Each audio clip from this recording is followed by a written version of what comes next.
Арал ауданына қарасты Райым ауылдық елді мекені тарихы терең, рухани бай, мәдениеті мен салт-дәстүрі сақталған қасиетті мекен. Бұл ауылда ел есінде қалған би шешендер мен діни тұлғалар өмір сүрген. Ауыл кітапханасы 1974 жылдан бері жұмыс жасап келеді. Бүгінгі таңда кітап қоры 7400-ден аса кітап түрлерімен толықтырылған. 250-ден астам оқырмандарға қызмет көрсетеді. Кітапханада 6 жылдық еңбек өтілі бар Жолмырзаева Ләззат кітапханашы болып қызмет атқарады. Кітапхана қоғамның рухани, мәдени және білім беру бағыттарын кеңінен насихаттайтын орталық және оқырмандарға тұрақты, атаулы, даталы күндерге көрме ұйымдастырып, мәдени көпшілік шаралар өткізеді. Кітапханамызда жергілікті тарихи мекендер шежіресі жобасы дайындалған.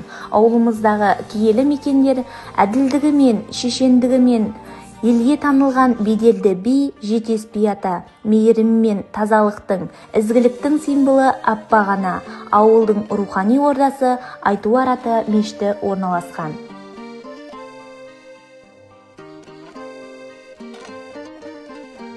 Кітапхана білім мен руханияттың ордасы. Бұл тек кітап сақтайтын орын ғана емес, оқырманды ізденіске, ойлануға, дамуға жетелейтін мәдениет мекені.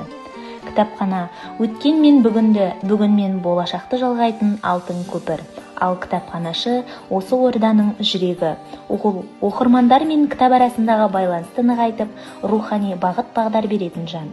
Ізеттілігі мен білімге деген ықыласымен ерекшеленетін кітапханашының еңбегі көзге көрінбесе де, қоғам үшін аса маңызды қызмет болып табылады.